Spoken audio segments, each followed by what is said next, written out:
Why is the Justice Department investigating a small coffee shop in Brooklyn, New York? Well, because the shop, Poetica Coffee, told Democratic Congressman Dan Goldman that he's not welcome because of his support for Israel. On Sunday, in a now deleted post, the coffee shop wrote in part, we're going to clean it up a little bit, quote, "Hey, Congressman Dan Goldman, we see that you stopped by our shop today for a coffee. Do you see how it does not taste like genocide juice? Or are you still having a hard time telling the difference? See, here at Poetica, we do not serve racists, fascists, homophobes, genocide enablers, or anyone in between.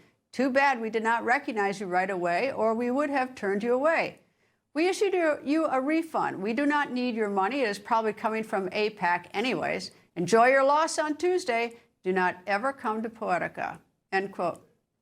Here's how Congressman Goldman responded. It was quite surprising, in part because I had such a nice interaction with the barista in the coffee shop. She was wearing a hijab. I didn't know her, but she couldn't have been nicer and allowed my daughter to go use the bathroom. And I honestly was so grateful for her kindness that I felt like I should buy a coffee. And so I did, and I gave her a large tip. We need to be better than this. And we have to stop dividing ourselves so much and try to find the common ground and unify. Goldman is not the only person who this has happened to. It actually happened to Professor Alan Dershowitz last summer in Martha's Vineyard. I went to a place called Good Pierogi. They make homemade pierogies. And I said, I'd like 6 pierogies. And he said, no. I said, oh, you've run out? They said, no, we won't serve you pierogies. We don't like your political views. I asked him what political views are they? Was it Zionism? Was it my support for a constitutional? No, I won't tell you. He then said, I don't like your clients. Professor Emeritus at Harvard University, Alan Dershowitz joins me. Nice to see you, sir. And it's really quite frightening, whether it happens to you or to Congressman Dan Goldman, about religion, really. Well, I understand the coffee shops don't sell to monsters. And according to the mayor of New York, any Zionist is a monster. That's what Mamdani called AIPAC and its followers. I am a follower of AIPAC. I'm a contributor to AIPAC. So I'm a monster. Now, the word monster comes right out of Goebbels' playbook.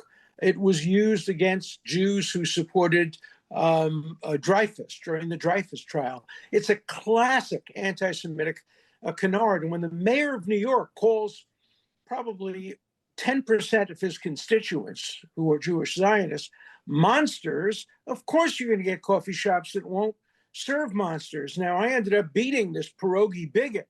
I took my matter to the board of the farmers market and threatened to sue the farmers market unless they changed their policy. And over the winter, they changed their policy and they said that you have to serve everybody. And so the person who had the pierogi stand refused to and closed his shop.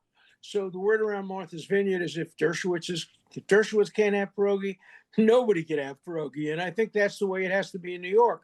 If Dan Goldman can't have the coffee from their shop, nobody should. The Justice Department should shut it down. It should be boycotted. The law of New York prohibits discrimination based on invidious characteristics, including religion. And obviously, this is based in part on religion because Zionism is part of the Jewish religion. So I'm going to try to bring a lawsuit, if we can, against this shop to make sure it can't continue to discriminate. Imagine if it discriminated against blacks, as of course coffee shops did in the South, or against gays, as bakeries did. Everybody on the left would be appalled at this, but it's okay to not only discriminate against Jewish Zionists, it's okay to call them monsters. Have we heard any criticism by people in power of Mamdani calling people like me monsters, invoking anti-Semitic canards? No, it's become part of the Democratic Party. They accept it. If Mamdani wins, they accept it. If the guy in Maine with the Nazi tattoo wins, they accept it. As I've said before, Elizabeth Warren would have supported Hitler in 1932 because he supported minimum wages. That's what's happened to the mainstream of the Democratic Party, which is why I have quit and I won't return unless they change. People think news just happens. It doesn't. It happens because there's someone there to capture the moment, to explain it and share it. That's my job. I go where news breaks and give you the facts. Join me for The Record on Newsmax.